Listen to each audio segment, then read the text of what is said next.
Olá irmão que acompanha o canal Tempo São Paulo Leste para o estudo das Escrituras. Como sempre pergunto, está tudo bem com você? Tudo bem com a sua família? Tudo bem com a sua unidade, com o seu trabalho, com o seu estudo? Espero realmente de coração que esteja tudo ótimo. Vamos para o Vem Segue-me dessa semana, que é Doutrina e Convênios, sessões 20, 21 e 22. São apenas 3 sessões, mas que fala do evento grandioso que mudou a história da humanidade, que é a restauração da Igreja. Então, nessa ocasião, o trabalho de tradução do livro de Mórmon já havia sido concluído e, e várias pessoas, mais de 40, lotaram a cabana de madeira da família Whitmer para poder assistir à solene cerimônia que marcou a organização da igreja. Vamos começar no versículo 1. O surgimento da Igreja de Cristo nesses últimos dias, sendo 1830 anos depois da vinda de nosso Senhor e Salvador Jesus Cristo na carne, tendo a Igreja sido devidamente organizada e estabelecida em conformidade com as leis de nosso país, pela vontade e mandamentos de Deus, no 4º mês e no 6º dia do mês, que é chamado Abril. Então, Jesus Cristo, ele organizou e restaurou a sua igreja de novo aqui na terra nesses últimos dias. Olha só que maravilha, gente. Pode pensar que ocasião maravilhosa. A igreja teve um início humilde numa casa de madeira e desde então aí ela tem crescido, tem prosperado, inúmeras capelas e também templos construídos e milhões e mais milhões de pessoas têm tido as bênçãos do verdadeiro Evangelho em suas vidas. Nesse versículo 1 a gente vê, que ele, próprio Senhor Jesus Cristo, como falamos, ele organizou a sua igreja aqui na terra, mas, porém, foi feito de acordo com as leis do país. Era necessário que para uma religião poder ser reconhecida tivesse pelo menos 6 pessoas, e assim o foi. O Joseph Smith, Oliver Cowdery e mais outros irmãos que haviam sido batizados anteriormente, eles se reuniram e em solene cerimônia eles, de acordo com as leis do país, eles se ajudaram a organizar e restaurar a igreja nesses últimos dias. Que maravilha, hein? Consegue imaginar essa cena? Consegue imaginar essa ocasião tão maravilhosa? Importante é a gente ressaltar que o Senhor não se preocupa com luxo. A igreja não surgiu num castelo, num palácio, com ostentações e tal. Não tinha nada dessas riquezas materiais, mas tinha o mais importante. E tem o mais importante, que é o Espírito Santo. E tem o próprio Jesus Cristo liderando e dirigindo a igreja. Aí os outros versículos falam, a respeito de várias coisas sobre o Urim e Tumim, e o trabalho de trazer à luz o livro de Mórmon, ele estava concluído. Ele havia sido traduzido, ele foi publicado, e o interessante é que desde a primeira visão até a restauração da igreja passou praticamente uma década. Não foi uma coisa assim, Joseph teve uma visão, já vamos fazer o livro e já vamos organizar a igreja, não. Foi praticamente uma década, porque as coisas do Senhor não são de acordo com as coisas do mundo, mas sim no tempo dele, no tempo que o Senhor acredita que julga que é o necessário para que o Evangelho e as coisas possam funcionar perfeitamente. Então o livro de Mórmon tinha sido traduzido, publicado, não foi uma coisa assim de repente, nós vimos, primeiro as placas foram encontradas, foram preservadas, aí foram traduzidas, teve o depoimento das 3, depois das 8 testemunhas, e o livro de Mórmon foi traduzido para ajudar a trazer à luz nós aqui nesses últimos dias. Vamos para o versículo 11.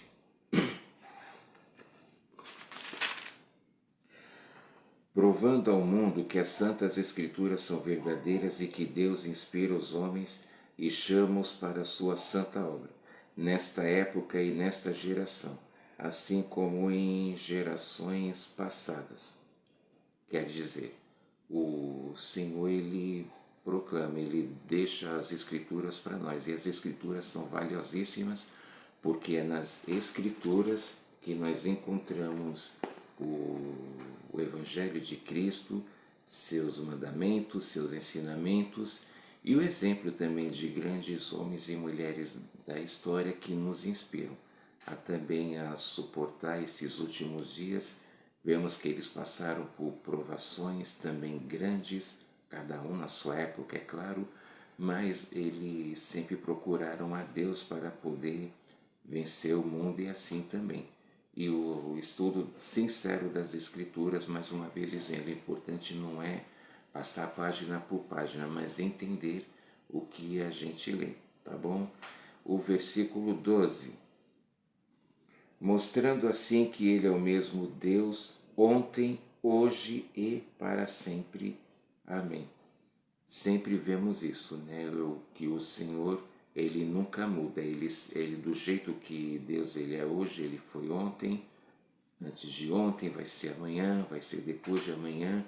Deus sempre é Deus. Ele nunca muda, Ele sempre age da forma correta. E os outros versículos falam que o Senhor, Ele sofreu por nós. Ele veio, Jesus Cristo, para pagar por nossos pecados, por nossas dores e para que todos possam ter a chance também de um dia poder se arrepender diariamente e para que a gente possa também um dia poder ressuscitar. E assim que ele concluiu, Jesus, seu trabalho aqui na terra, ele voltou para o trono do Pai. E vamos agora aos versículos 24 e 25. E subiu ao céu para sentar-se à direita do Pai, a fim de reinar em onipotência, de acordo com a vontade do Pai, para que todos os que crescem e fossem batizados em seu santo nome e perseverassem com fé até o fim, fossem salvos. Está deixando bem claro que Jesus, ele ascendeu, ele subiu para ficar à direita do trono do Pai, e ele também fala, né, para que todos nós sejamos batizados e para que a gente possa se arrepender de nossos pecados para um dia também podermos voltar à presença dele, do Pai, e morar com eles eternamente. Certo? Que bênçãos, hein? Aí depois ele também fala a respeito das profecias da obra do Senhor, essa sessão, né? Que e dá testemunho dele e da necessidade de nos arrependermos para que a gente possa ser salvo pela graça. As próprias Escrituras falam que a gente não deve achar que pela graça de Cristo já estamos salvos, não. Vamos ser salvos depois de tudo o que pudermos fazer para a nossa salvação. A gente não pode, eu já estou salvo pela graça, pronto, é o suficiente. Não, a gente deve se esforçar continuamente, diariamente. Aí o Senhor, ele fala a respeito do batismo. O versículo 37 agora.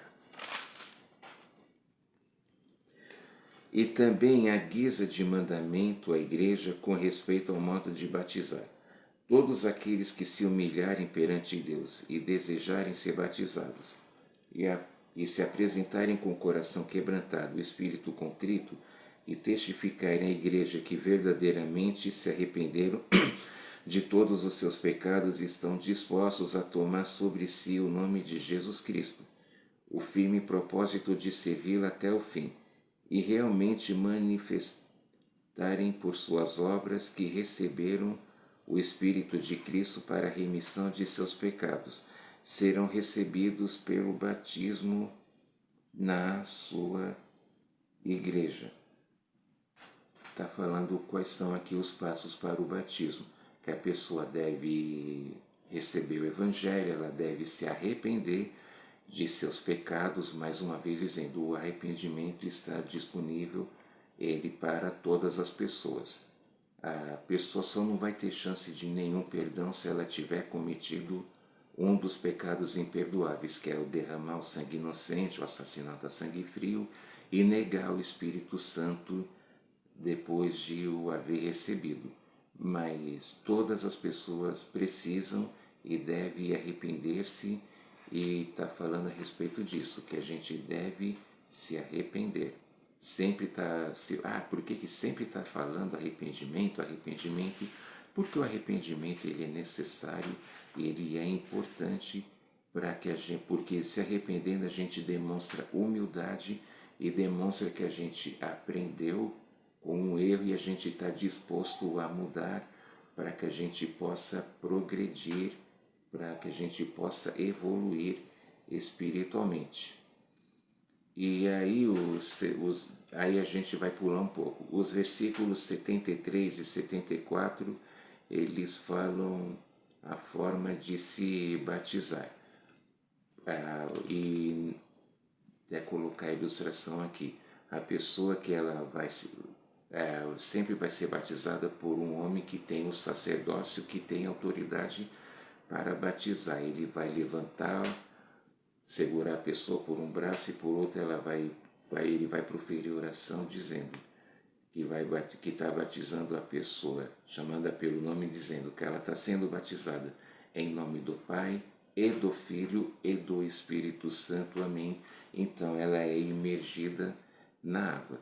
E por que é assim? Porque foi dessa forma que Jesus Cristo ele foi batizado por João Batista. João ele o batizou e ele foi imerso. Imergir quer dizer mergulhar. Ele foi colocado totalmente dentro da água e logo em seguida foi retirado. E esse é o modelo de batismo que nós seguimos, que é porque foi assim que Jesus Cristo foi batizado. Ele nos deu exemplo. Jesus ele não precisava do batismo por ser perfeito, mas para ser obediente ao seu Pai e para nos deixar o exemplo, ele mostrou como deve ser feito o batismo.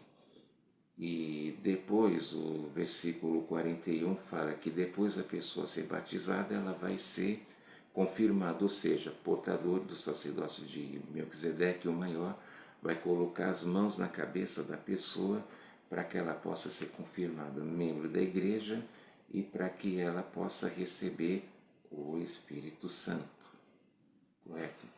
Então, como o Evangelho é maravilhoso, é organizado. Todos podem ter a chance de se arrepender. Aí o versículo 40, ele fala a respeito do sacramento. Porque algumas denominações chamam de Santa Ceia, ou a hóstia, enfim, outras religiões também têm a sua forma de ministrar. E o sacramento nós fazemos todos os domingos, realizamos, participamos, porque ele fala para podermos lembrarmos de Cristo, porque o sacramento simboliza o corpo e o sangue de Cristo. Aí, pulando um pouco, dos versículos 77 ao 79 mostra o exemplo das orações. Aí você pode me perguntar, mas por que essa oração assim? Porque essa revelação do pão, da bênção do pão e da água do sacramento, ela foi inspirada pelo Senhor e não é uma oração decorada e repetitiva, mas é uma ordenança para que a gente possa seguir o mesmo modelo, independente da gente estar aqui na África, na Europa, na Ásia ou na Oceania, mas o Evangelho é o mesmo e a organização da igreja é a mesma, independente do lugar que tenha uma capela construída, mas sempre vai ser o modelo de Cristo. Então, no começo e até hoje, para simbolizar o corpo de Cristo é usado o pão. E no começo, até o mesmo versículo aqui fala, no começo era o vinho, mas o vinho naquele tempo ainda não era não tinha tanto problema que surgiu depois, o vinho passou a ser alcoolizado. Aí o senhor, mais para frente nós vamos ver melhor a respeito disso. Por quê? Porque o vinho passou a ser alcoolizado. Ele era bom porque pela cor, para melhor lembrarmos do sangue de Cristo. Mas por revelação o Senhor nos instruiu que a gente deveria substituir o vinho pela água. Mas o Salvador também fala, não importa o que a gente use, né, desde que esteja de acordo com a palavra de sabedoria, é claro. Teve irmãos que durante a Segunda Guerra, para poder simbolizar o pão, eles tiveram que usar casca de batata. Que cena que já imaginou? Mas eles estavam com uma fé tão grande que eles não se permitiam questionar o porquê estar usando isso, mas para eles o importante era estar realizando a ordenança do Senhor. Então a água realmente é o que a gente utiliza para podermos lembrarmos do sangue de Cristo. E a nossa atitude no sacramento principalmente deve ser de total respeito, total reverência, porque o sacramento é uma das ordenanças mais sagradas que existe, com exceção das ordenanças do templo. E o que nós estamos fazendo? A gente deve estar lembrando que a gente está lá participando do pão, do corpo e do sangue de Cristo. Por isso, nossa atitude deve ser de respeito e de reverência, porque é sagrado. Tá ok?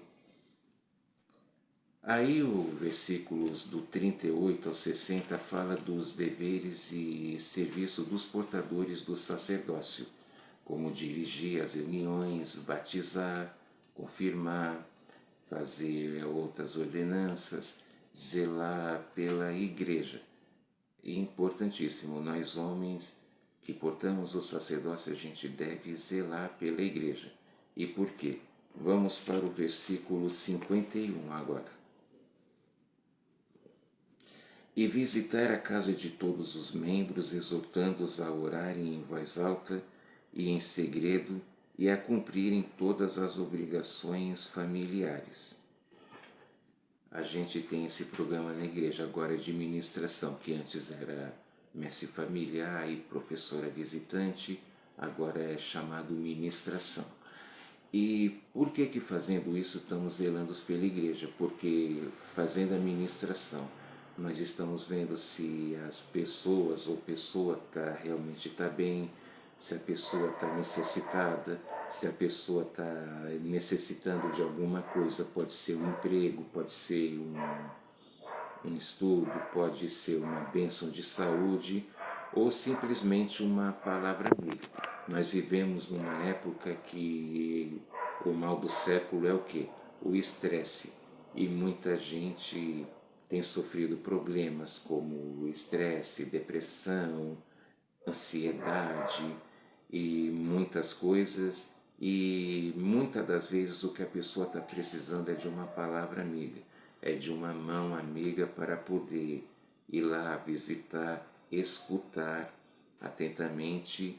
E temos que ter a sensibilidade de, quando estamos visitando, ministrando alguém, de poder atender às expectativas e às carências, necessidade que a pessoa ou que uma família possa estar precisando. E fazendo isso, por quê? Porque a gente tem a oportunidade assim de podermos servirmos uns aos outros, de podermos nos auxiliar uns aos outros e de podermos realmente estar zelando pela igreja e demonstrando amor pelo próximo, que é o que o Pai Celestial espera de nós e é o que Cristo nos deixou como exemplo para servir ao próximo. O versículo 53 fala, né, que o dever do mestre é de... Não, perdão, é o versículo 54, errei aqui. E certificar-se de que não haja iniquidade na igreja, nem aspereza entre uns e outros, nem mentiras, maledicências ou calúnias. Ah, mas como assim, Ari, irmão Ari, na igreja de Cristo, Às vezes pode acontecer, às vezes a gente pode interpretar mal uma palavra, um discurso, um cumprimento e tal, porque todos nós somos humanos, nós somos falhos e estamos sujeitos às vezes a não falar um bom dia ou uma boa tarde corretamente ou da forma que a pessoa espera.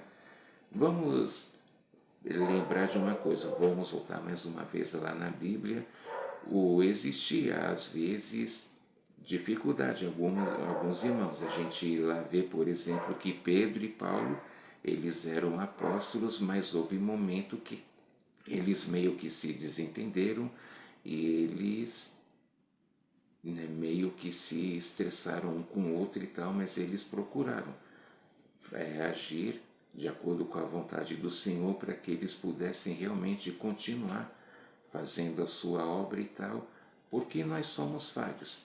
Mas a gente também deve entender que, do mesmo jeito que nós gostamos que uma pessoa entenda nossas dificuldades e algum momento difícil, também devemos procurar entender a dificuldade, o momento difícil de uma outra pessoa para e podemos realmente nos perdoar uns aos outros. Pois então que tenhamos em mente que nós não somos perfeitos e devemos nos perdoar uns aos outros e assim podemos viver em paz, amor e união. Agora, a pergunta que você deve estar assistindo, mas e por que que só os homens têm um sacerdócio? Por que que as mulheres não têm um sacerdócio? Mais uma vez explicando, gente, as mulheres não é que elas não podem ter o sacerdócio, as mulheres não precisam ter o sacerdócio. E por quê? Porque a mulher, ela tem o maior de todos os dons, que é o de gerar vidas. Ou seja, a mulher, ela tem o dom de poder engravidar. E eu vou ser muito homem para dizer que eu e homem nenhum teria capacidade para isso. Eu, pelos anos que trabalhei, inclusive em hospital, eu posso falar uma coisa, gente. Homem, quando passa mal, é uma tristeza. Homem, quando tem uma dor de barriga, é uma tragédia. Quantas vezes eu vi homens, tanto jovens quanto bem velhos e tal, às vezes uma coisinha de nada, ai, eu tô morrendo e tal, e fazia uma bateria de exames e não era nada. E, e eu era obrigado a ficar ouvindo as enfermeiras e técnicas de enfermagem tirando sarro depois dizendo, homem não aguenta nada. Ou mesmo muitas mulheres que iam, né, acompanhar filhos ou maridos e dizer, e a gente é obrigado a ouvir aquela frase, ô bicho mole é homem. Minha mãe mesmo, minha esposa, muitas mulheres falam isso. Mas é verdade, né? Já até fizeram uma vez um teste em dois homens e jovens, né? Sobre que colocaram um aparelho neles e no qual fazia sentir a mesma dor de uma mulher na hora do parto e logo eles existiram, falaram para, chega. Então imagine, então não é que as mulheres elas não podem, elas não precisam porque elas já têm o maior de todos os dons, que é o de poder gerar vidas, e sem me contar que a mulher ela pode não ser forte aqui, né, fisicamente assim, ter a musculatura de um homem, mas moral e espiritualmente a mulher em si ela é mais forte e as mulheres prestam uma grande ajuda apoiando seus maridos, seus filhos, enfim, todas que conhecem na obra do Senhor. Então, para poder ter uma recomendação para o templo, o homem ele primeiro precisa, além de ser batizado, é claro, receber o sacerdócio arônico, para depois receber o sacerdócio de Melquisedeque, para aí sim poder e mostrar dignidade e aí poder ter uma recomendação para o templo. E a mulher já não, a mulher ela só precisa ser batizada e mostrar dignidade, pronto, ela já consegue ter uma recomendação para o templo. E lembrando, mulheres, vocês são importantíssimas e fundamentais na obra do Senhor. Só depois que a mulher foi criada é que a grande obra de Deus aqui na terra estava concluída. 99,9999% das coisas já haviam sido criadas, mas o mundo estava incompleto. Por quê? Porque a mulher ainda não havia sido criada. E então a mulher, ela é a suprema criação de Deus. A mulher é fundamental no plano de Deus, na obra do Senhor. Sem as mulheres, o plano de Deus, a obra do Senhor, não poderia ser possível aqui na terra. Lembrando, por exemplo, que a primeira pessoa a ver o Senhor ressuscitado foi uma mulher, porque na ocasião ela estava com uma fé muito grande, a sua obediência maior, inclusive, que a dos apóstolos. Olha só. E por isso, então, a primeira pessoa a ter visto o Senhor ressuscitado foi uma mulher. E a gente fala, o que seria do mundo se não fosse as mulheres? Tivemos o Dia Internacional delas agora recentemente, mas todos os dias nós também devemos lembrar, respeitar e valorizar. E as mulheres realmente são importantes e Deus a ama, e temos que demonstrar respeito ao homem para que ele possa ter um chamado, e dar mais um chamado de bispo. O presidente da estaca é sempre perguntado, você realmente ama a sua esposa? Você respeita a sua esposa? Mas não precisamos ser bispo, presidente de estaca, para nos fazermos essa pergunta. O quanto estamos amando, respeitando e honrando as nossas esposas. Tá bom? E aí os outros versículos falam a respeito da disciplina na igreja. O que acontece se, caso uma pessoa tenha cometido, quebrado um mandamento mais sério, o que quer, fala a respeito da disciplina, e tudo isso é dirigido pelo sacerdócio em espírito de oração. Lembrando que o conselho disciplinar na igreja não é para punir a pessoa, mas sim para ajudar ela a voltar ao caminho do arrependimento, para que ela possa novamente ter as bênçãos da expiação de Cristo em suas vidas. Aí a seção 21, que ela é uma revelação dada a Joseph Smith em 16 de abril de 1830, perdão, dia 6 de abril, e ela no dia da restauração da igreja. Como falamos antes, 6 homens que tinham sido batizados anteriormente tiveram o desejo de se unir à igreja. E como falamos lá para trás, e de acordo com a lei do país, aí sim eles puderam se reunir para poder formar a igreja conforme a lei exigia. E aí no dia 6 de abril de 1830, a igreja ela foi restaurada, organizada aqui na terra. E Joseph Smith ele foi chamado e foi apoiado para ser o profeta. Ele que havia recebido a primeira visão, as placas do livro de Mórmon, o sacerdócio, tal, primeiro, e ele foi também o primeiro profeta, vidente e revelador aqui nesses últimos dias. E temos que realmente seguirmos. De lá para cá, outros irmãos, à medida que foram falecendo, foram chamados para ser profeta. Depois de Joseph veio Brigham Young, depois veio John Taylor, Wilford Woodruff, até chegarmos agora no presidente Russell M. Nelson. Vamos ler o versículo 4. Portanto, vós, ou seja, a igreja, dareis ouvidos a todas as palavras e mandamentos que ele vos transmitir, à medida que ele os receber, andando em toda santidade diante de mim. Está falando bem claro esse versículo 4, né, das Escrituras, da santidade, e que nós devemos realmente respeitar e ouvir o profeta. E o versículo 5 complementando diz: pois suas palavras recebereis como de minha própria boca, com toda a paciência e fé. Eu até presto um testemunho pessoal meu.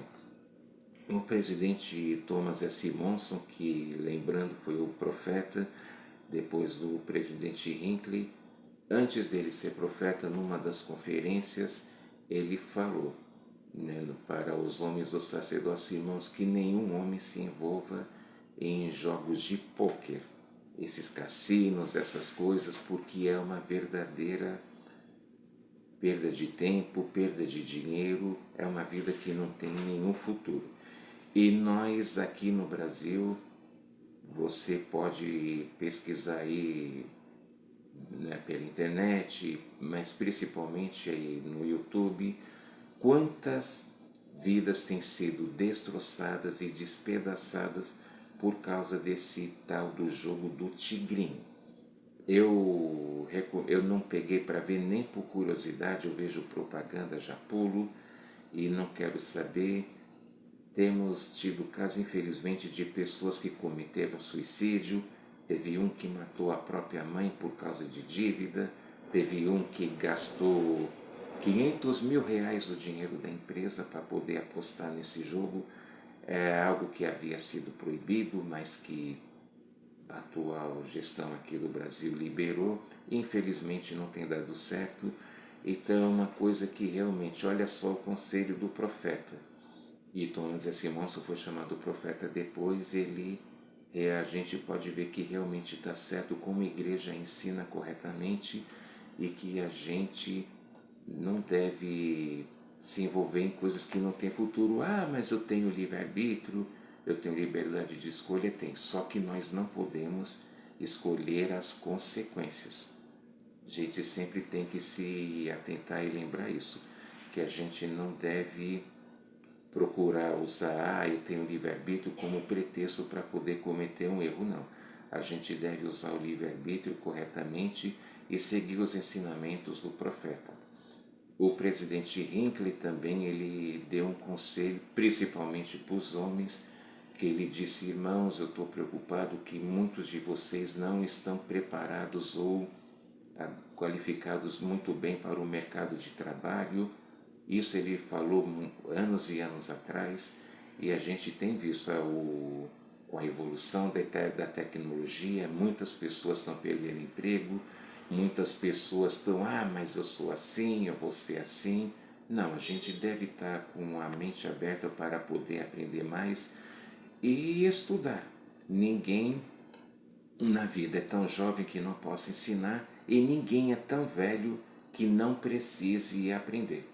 E esse conselho ele falou principalmente porque que geralmente as mulheres elas são mais dedicadas e esforçadas no trabalho e também para o estudo do que os homens.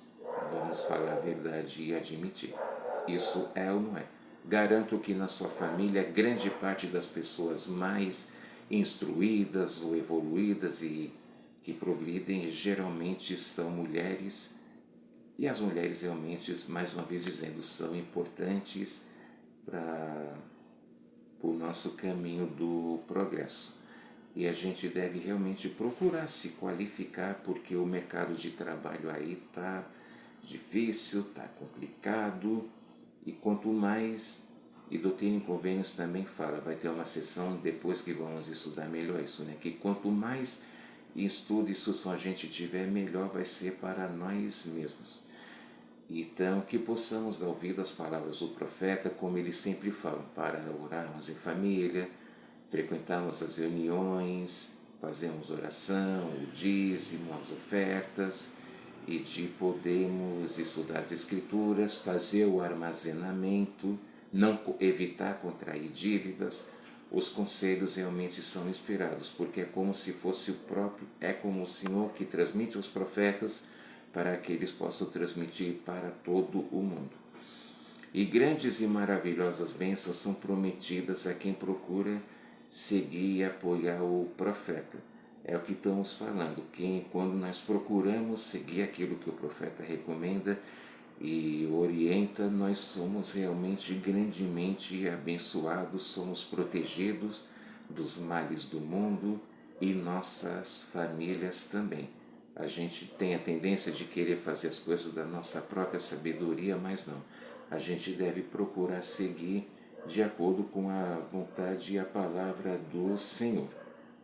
E você, Conta aí para nós aí nos comentários que bênção você recebeu por ter seguido a voz do profeta. Vou adorar ler o seu comentário, pode ter certeza, e vou responder. E aí na sessão 22, a revelação dada a Joseph Smith agora sim, em 16 de abril de 1830.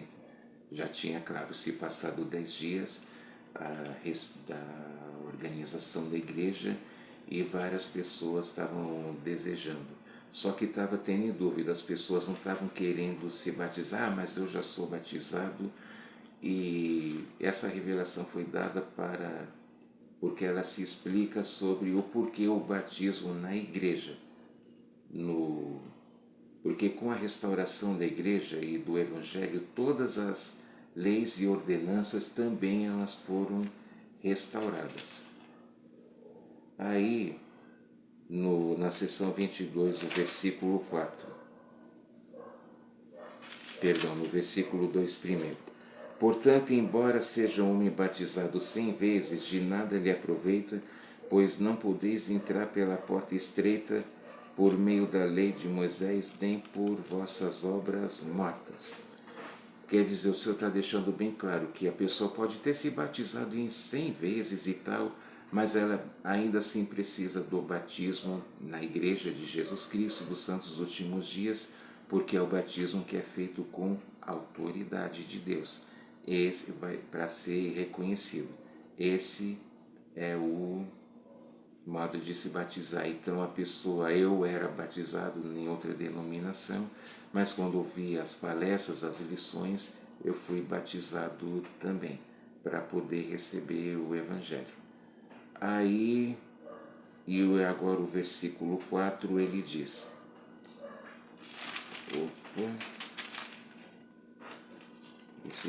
ele diz, portanto, entrai pela porta como ordenei, não procureis aconselhar a vosso Deus.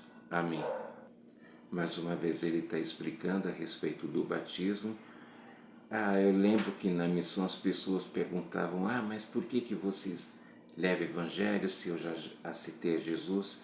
Naquele livro, uma obra maravilhosa, um assombro, do Adeli Grande Richards, ele diz que porque nós acreditamos no Evangelho restaurado, nós acreditamos na restauração não só da igreja, mas também do Evangelho e da forma correta das ordenanças.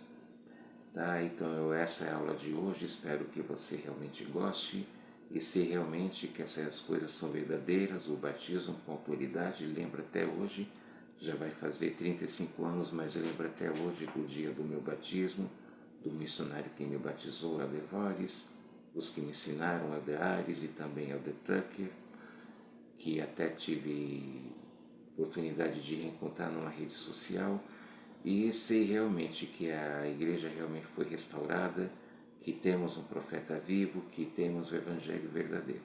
Deixo essa aula em nome de Jesus Cristo, amém. E mais uma vez eu faço o convite, se você ainda não é inscrito, se inscreva nesse canal, por favor, e quando você assistir, não esqueça, por favor, de deixar o seu like e de fazer o seu comentário, porque ajuda bastante, e eu vou ter a certeza que realmente estou ajudando, estou procurando colaborar nessa obra do Senhor, tá bom?